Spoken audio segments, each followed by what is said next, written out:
As if any of us from the 81st Wildcats could forget it. Seems a lot longer than it really is since the days we played around here. Those 4 days at Waikiki, those Wahinis, if you got lucky. Of course, there were guys who'd rather go swimming. That's us. July 1944. Sleeping in the hot sun after all those rugged months of jungle training. Fat, sassy, and shaved. We thought then we knew all the answers. This came under the heading of morale building.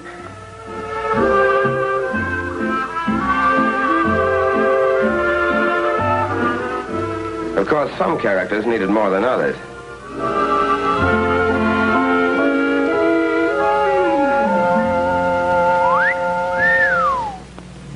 But while we were taking it easy, headquarters was doing its job. General Richardson, commanding general, Pacific Ocean area, and his staff were cooking up a different kind of party for us. It began the day we started on the boat ride, wondering where the hell we were going and how we were going to do when we got there. 2 solid years of training in back of you, but training and climbing through the ropes on fight night are 2 different things. There were more than a couple of guys climbing that gangplank who were giving that subject their private attention. And we shoved off on our little excursion of about 6,000 miles over water.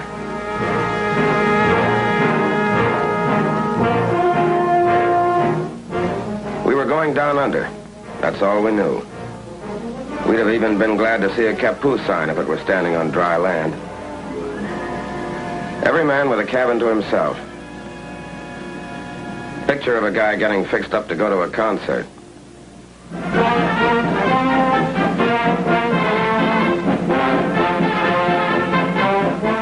But it never made you stop wondering where you were going.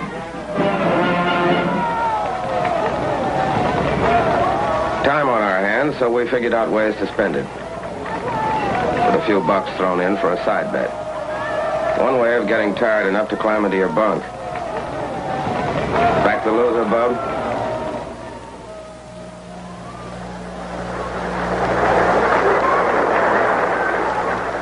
On number 3 hatch port side, the admirers of Lower Basin Street chamber music got it their way. Remember Curly Miller? The boy can really go to town.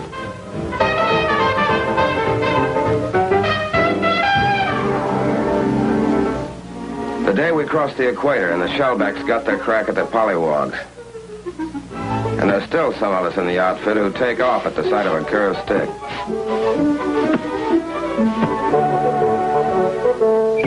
No, brother, that is not beer. Clipped, goosed, slugged, and half drowned, but no beefs. The collar merchants fitted the general for size.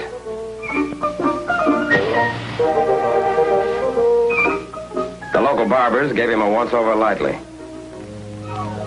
Dental inspection.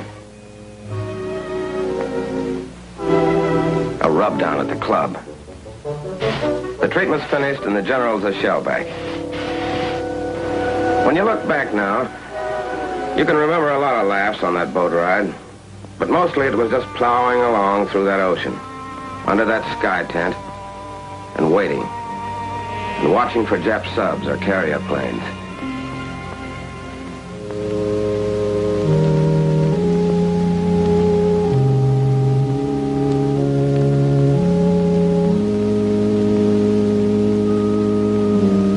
There was plenty of time for thinking. 30 days for it. Thinking about a lot of things you remembered. Sometimes about what was ahead. That was a special kind of thinking. And when you looked around, you saw you weren't the only one doing it. Somehow it made you feel a lot closer. It was the end of August when we dropped anchor off Guadalcanal in the Solomon Islands to go ashore for our dry run.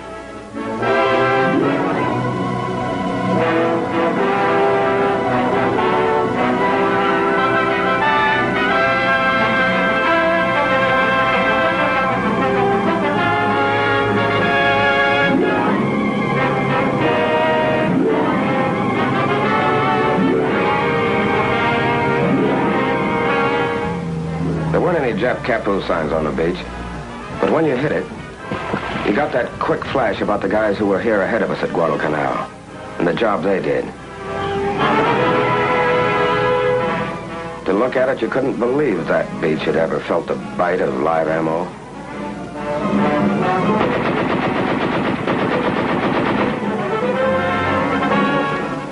They said we did okay on the canal dry run. When we left the Solomons, we still didn't know where our next stop was, but it was getting closer. And when we got there, somebody was going to be shooting at us. All hands. All hands. Now hear this. The objective of this task force is the Palau Islands, 8 degrees north of the equator and 530 miles east of the Philippines. By occupying these islands, we will complete the sealing off of the important Jap strongholds to the east. Truk, Ponape. We'll help protect General MacArthur's right flank when he strikes against the Philippines. General MacArthur? Back to the Philippines? But what was our job going to be exactly? Anguar. That's our job. Southernmost of the Palau group. About 3 square miles of limestone and coral. Japs got a lot of their phosphate here. Okay, what do we do? The 322nd hits Red Beach in the northeast. The 321st will land on Blue Beach. 323rd stands offshore in reserve. General Miller and Admiral Blandy knew that the Japs were expecting us in the south. We were going ashore through the choppy surf under the narrow beaches in the north. Fan out fast until the 2 beachheads joined up, then move down the island. This was finally it. What the last 2 years had been for. We had the training and we had the weapons.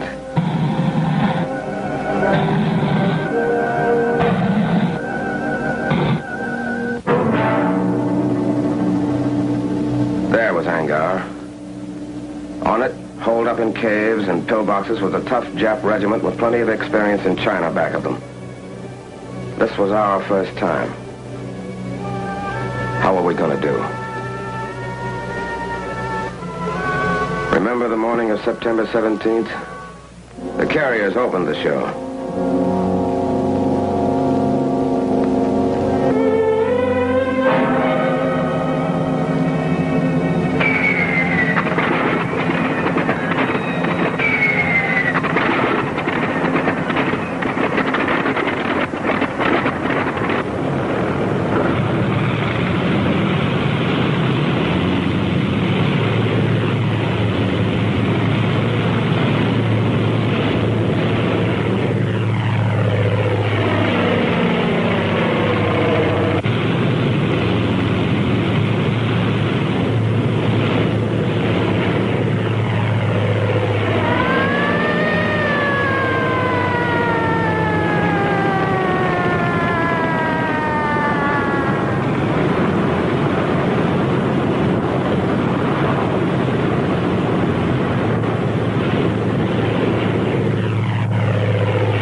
Okay, first wave shove off.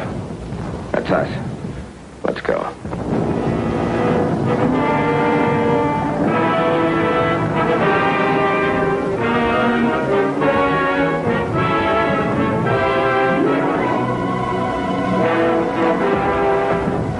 Scared? Who wasn't? At least the waiting's over.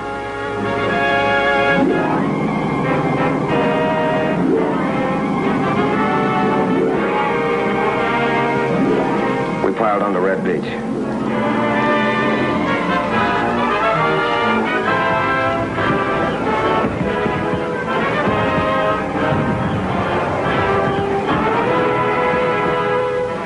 Grab it, brother. You'll need it.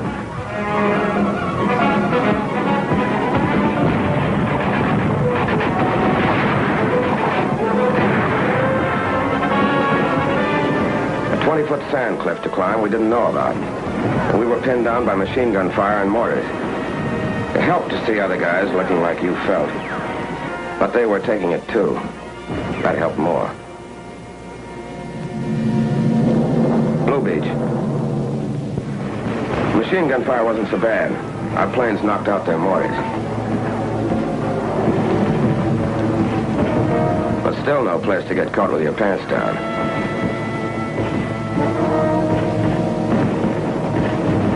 They had no regular defense line. They melted right into the ground. We had to blast or burn every damn last one of them out.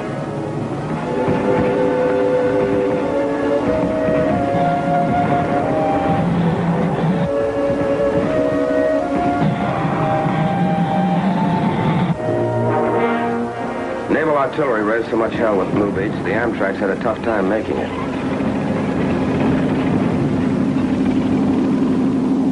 Back at Red Beach, things had got better. We were able to move in off the beach, which was also nicely torn up.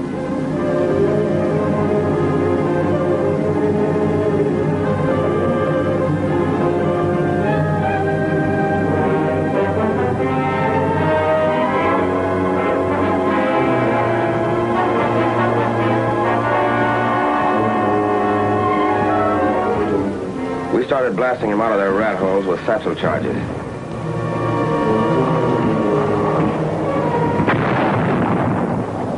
By H+1 hour, we had a combat intelligence center operating.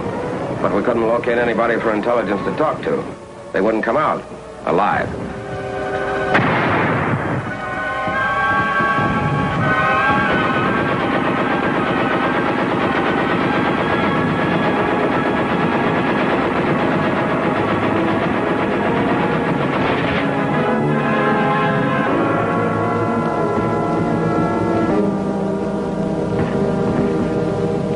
Medics brought casualties down to the beach while we went on burning and blasting, extending the beachhead. And for every litter that went out, 6 other guys came in.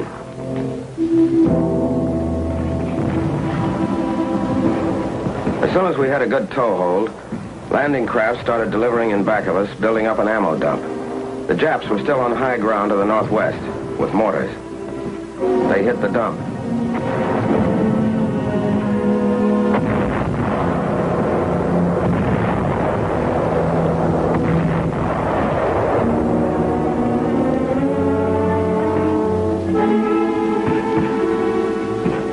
We saved most of it. But who wants to be a fireman at a time like this?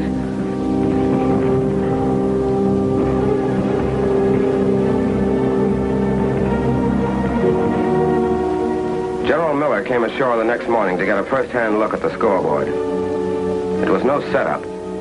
Inland, the Japs were acting tough. We'd had snipers and mortars on us all that first night. Plus, they're trying to infiltrate through the lines for some quiet knife work. That second morning, we were behind schedule. Red and blue beachheads still weren't joined up.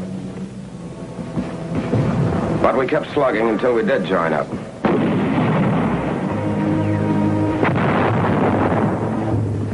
And all the time moving inland. Then we got to Shrine Hill. Remember? Caves 15 feet deep, dug out of solid coral. Entrances barricaded with coconut logs, leaving firing slits only a couple of inches wide.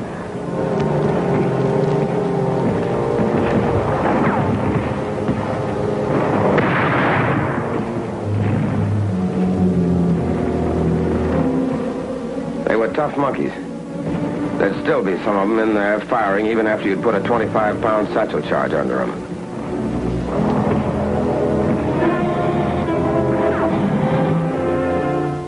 Tough, all right, but they could be had. So we took Shrine Hill, one place where they wouldn't pray to their ancestors anymore. Then we got to Saipan Town. What was left of it.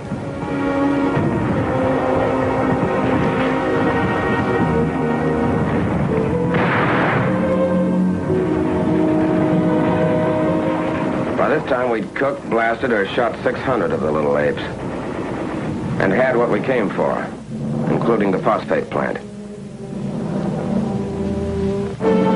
These phosphate diggings, about the best in all the Jap-mandated islands, were out of business at this stand permanently.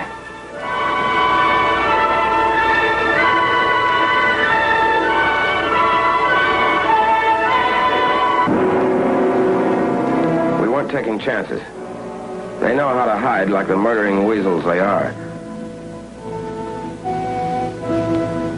We heard that some of them were still on high ground up to the north. But by the end of the third day, we'd shoved them back into the northwest corner and the southern tip of the island.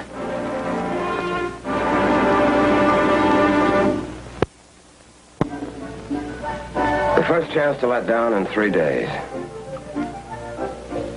While you clowned around, there were a couple of things rattling around in the back of your head. These guys you'd been with a couple of years, you realized you hadn't really known them until the morning you hit the beach together. You had a different angle on them now, and wondered if they were thinking about that too.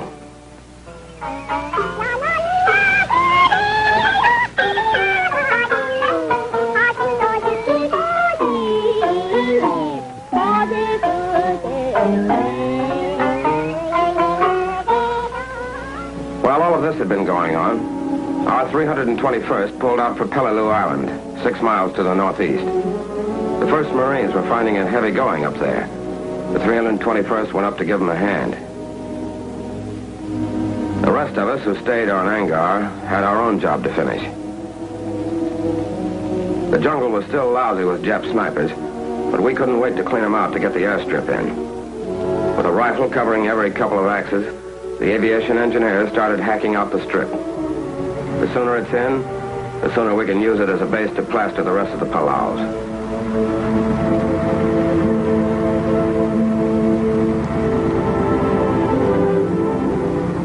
Not quite right for a B-29 yet, but recon planes could start to use it, and did.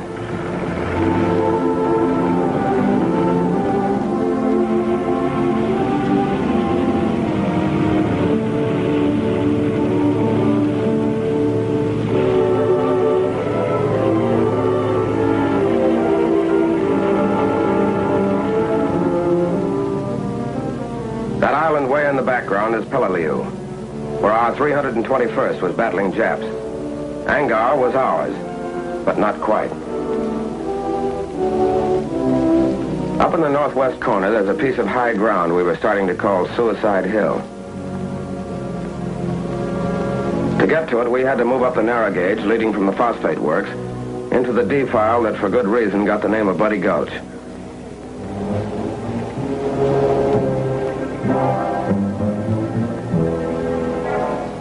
Plenty of Jap machine guns and snipers up there, too. A Jap 75 mounted on rails kept poking out, firing, and pulling back into a cave. We couldn't see what the hell was going on up ahead, but the tanks could. They were checking with each other over the radio.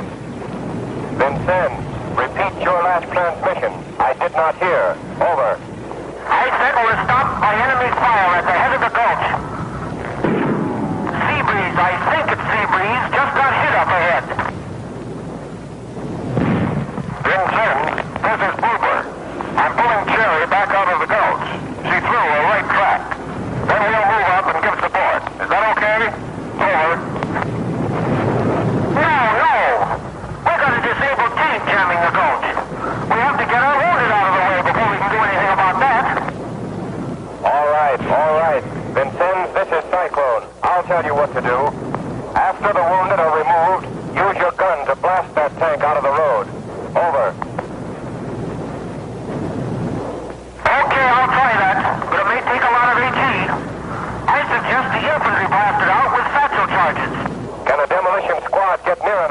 What about enemy fire? Over. They can get up there. They can get up there.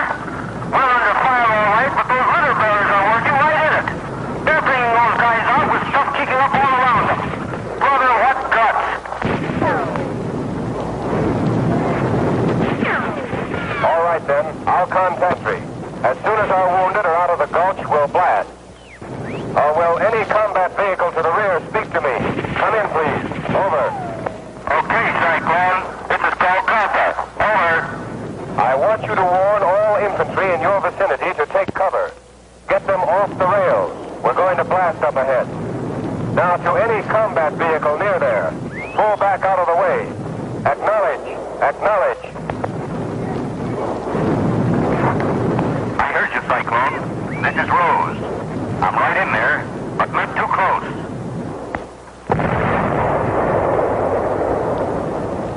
Not too close, he says.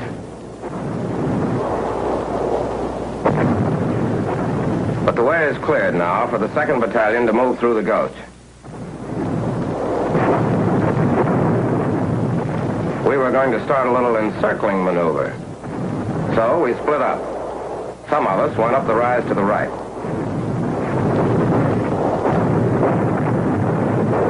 The rest of us went to the left, going in with everything we could carry.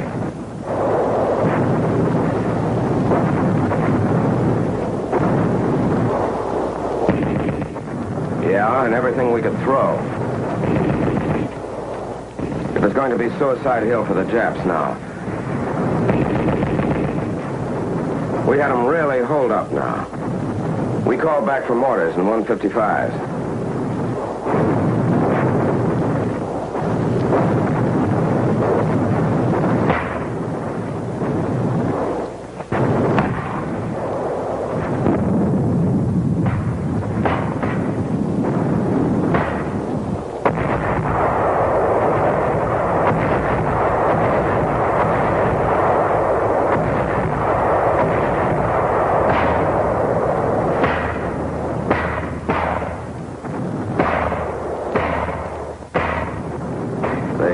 Got it. All afternoon and into the night.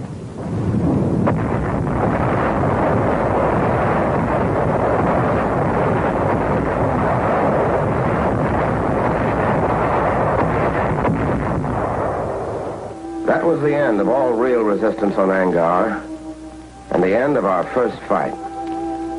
It had been no cinch. They'd poured everything they'd had on us, from 75s down. But we'd won our first battle. And we had a right now to call ourselves the 81st Wildcats.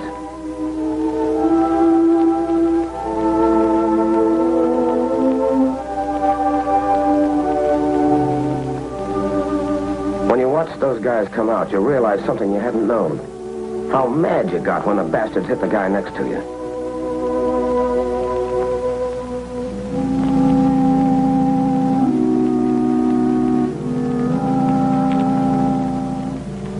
Our regimental commander was hit by that 75. With the rest of our officers, he'd been right up there with us.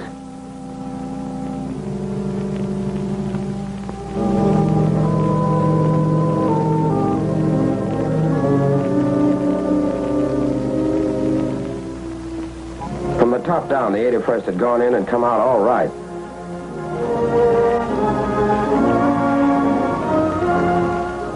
These are the faces of men who fight. These are the tired faces of men who have seen death.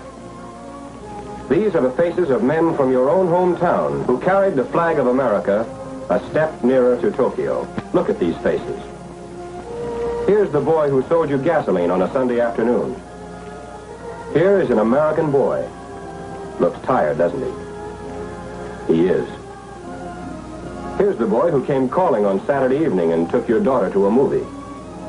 Here's the boy that everyone predicted would make All-American when he went to the State University. But he didn't go. These men don't like war. But the enemy must be met and destroyed wherever he can be found. They know that. And so do you. Are you doing everything you can to help them? Are you buying war bonds? Bonds that pay for the weapons with which they fight? Bonds that provide places for them to rest, and hospitals in which their wounds may heal? Are you buying war bonds to the limit of your ability to ensure that a strong and worthwhile America will be waiting when these men return?